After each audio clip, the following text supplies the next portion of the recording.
Good morning, everyone, and welcome to Tuesday morning. It's Stephen Whiteside here from theuptrend.com.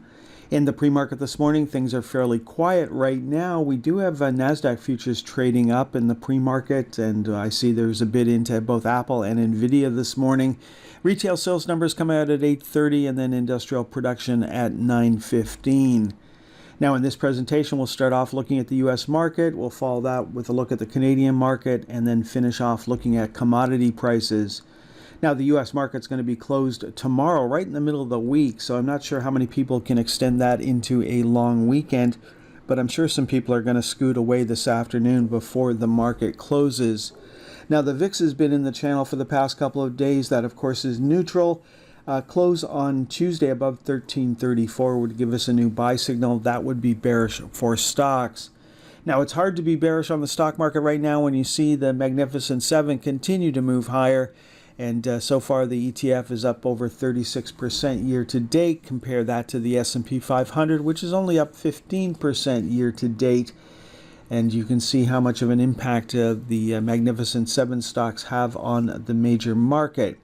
Now, we ran up and hit our next price target, so if you had an order in up there, congratulations, it got filled. And we're looking to see if we can continue higher from here. Looking at the NASDAQ 100, we closed at 485 and change yesterday. There's no reason why it can't run up to 500 this week. And there we are, up over 18% year to date. Now, we hit a bunch of new 52-week highs yesterday, a bunch of stocks that we follow closely, starting off with Broadcom, then Micron. We saw Microsoft hit a new 52-week high yesterday. NVIDIA hit a new 52-week high before pulling back slightly on Monday. And then Taiwan Semiconductors also made a new 52-week high on Monday. Now, what didn't work on Monday? Well, we've got Cisco, a Dow 30 stock, down at a 52-week low. It closed 1 penny higher yesterday, but can you imagine what the Dow would look like if they replaced Intel and Cisco with some of the tech stocks that are actually winning right now? Hertz made a new low yesterday, 52-week low for Warner Brothers and for Paramount. We also had a 52-week low for SoFi, and then a couple of ARC stocks. Unity Software, I think, is the 12th biggest holding, made a 52-week low. And then Zoom, another ARC holding, I think it's the 9th biggest holding, also made a new 52-week low on Monday.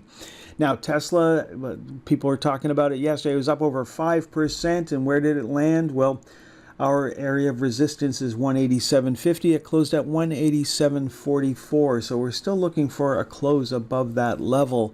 And it is trading down 30 cents last time I checked in the pre-market this morning.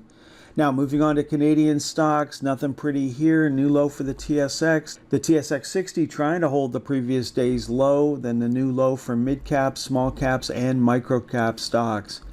Now, looking at the financials, they had an inside day yesterday. Canadian banks had an inside day, but the TD Bank is down here at 52-week lows. And if we look back in time, you can see, looking at this weekly chart, that is a multi-year low for the TD Bank. So not a pretty picture for that particular stock. We also saw BlackBerry make a new 52-week low. Looking at our price target, we're trying to hold 313 both on the daily and the weekly chart. If we look at the weekly flypaper channel chart, you can see that is a multi-year low for BlackBerry. When did things change? We'll go back to the weekly flypaper channel chart here in late 2021. That's when things started to change for this stock. And of course, you want to be buying the dips on stocks that are finding support in the flypaper channel, not stocks that are finding resistance in the flypaper channel. What worked yesterday? Well, there was one 52-week high, Cargojet, ramping up nearly 3% on the day. So congratulations to Cargojet holders. Let's finish off looking at the commodities and starting off with the metals. No change in trend for copper. New low for this move for copper. Gold had a fairly quiet day. It was down $20. It hasn't made a new low in over a week now. And we're down in the pre-market this morning, I think $14 last time I checked. No change in trend there. Fairly quiet trading for silver, inside day for silver on Monday. Then let's finish off with the energy sector. We've got crude oil coming up to the recent high, looking to see if it can take that out. Natural gas, unfortunately, back on a sell signal as of Monday's close. Now, you'll remember natural gas was trading sideways for a long time. Then we were looking for a close above the tether line. That would give us a buy signal. What happened? We ran up to the 200-day moving average, came back down to the 50-day moving average, back up to the 200-day moving average.